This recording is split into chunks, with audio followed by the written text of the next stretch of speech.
Alright, so, howdy.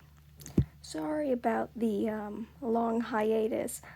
This story, from where we left off, I believe it was part 5? From where we left off on part 5, I was at the beginning of page 12.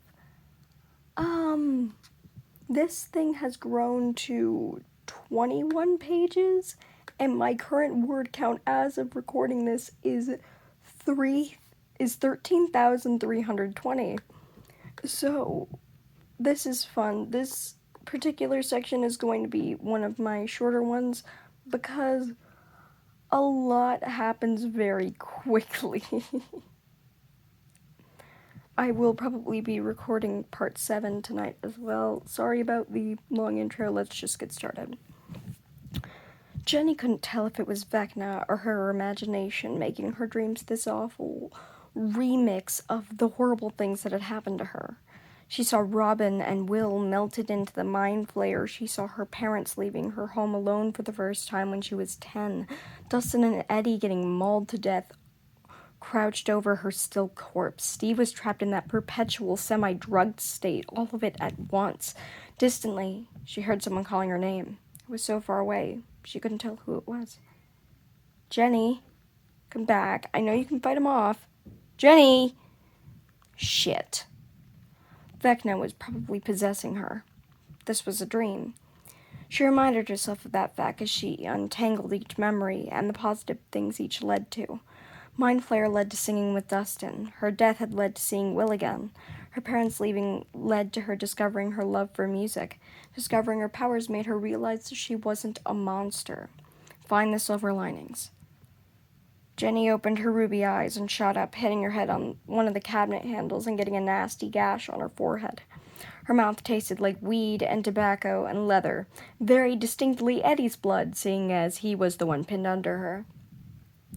I am so sorry. I should have been more vigilant about keeping Vecna out of my head.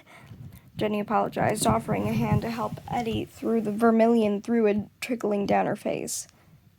Did you mean it? Eddie asked confoundedly. He was disoriented, probably from being pinned to the ground by an undead 16-year-old that had been possessed by an evil wizard. Oh gosh, what did he make me say? Last I checked, I was in the midst of a nightmare made of all my trauma at once. I think he was trying to overwhelm me by shotgunning and hoping something hit hard enough to incapacitate me. Slimy limp raisin, this is why his parents wanted him in a mental hospital. That's right, I can root around in your head too, bastard. Not fun, is it? Jenny rambled, pacing the kitchen as the skin on her forehead slowly knit itself together. She knew Vecna couldn't hear her at the current moment, or at least she hoped he couldn't, because if he could, she would definitely be getting possessed over and over again, and she did not need that right now. Mostly growling and ripping us to shreds, but you also said this was all my fault that you died in the first place? My question stands. Did you mean it? Eddie asked again, tears welling in his eyes. Absolutely not, Eddie. I don't blame you at all. I blame the bats, myself, and the limp raisin. Don't believe anything that child murderer told you through my lips. I'm more mad that you two came after me, if anything, because I cut the rope to keep you from doing something stupid, like following me. Jenny assured, placing her hands on his shoulder. Limp raisin? Steve asked in amused astonishment. Knowing most of what Jenny saw, he expected more expletives beyond bastard. Steve, I still have to go to church, and I prefer not to be a bad example for Dustin.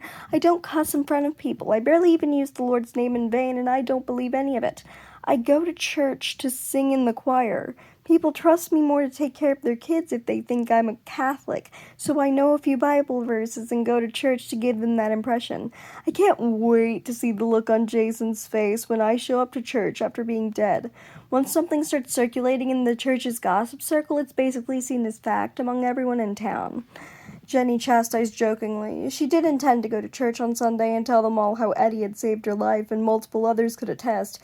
Not that dragging others into it would be necessary. Her reputation among the Sunday church crowd was great, and they saw her as a devout, sweet girl who could never lie to them. The church ladies actually bastardized her parents in the eyes of the town because how could they leave their only daughter alone to fend for herself, yet the poor girl still believes in the Lord enough to come to church every Sunday and sing in the choir. Jenny had heard sentiments like that frequently. "You're going to church?" Steve exclaimed in alarm.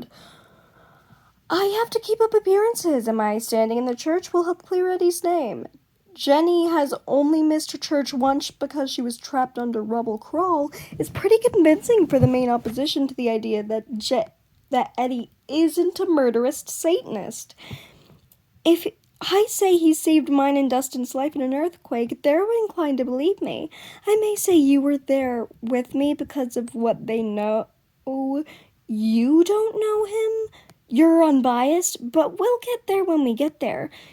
We will see how far I can stretch his involvement until they don't find it believable, starting with the life-saving thing, then moving on to the fact that he has an alibi for Max and Fred's death. Jason can cry all he wants about you being a Satanist, but you were nowhere near the Creel house when that happened. Jason will be at my door asking me questions by the end of the week. Whether I tell him or not will depend on my mood and his reaction. It would be nice to have a fully functional jock on our side, one that isn't a bench rider or a babysitter that peaked in high school. Jenny remarked, "Jenny, you also babysit. Stop using it as an insult."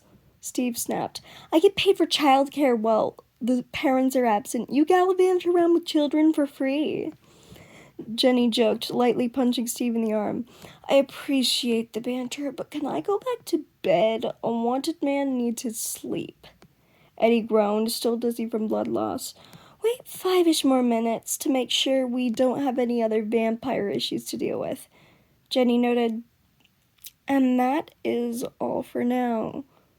Again, sorry for the hiatus. I'm signing off.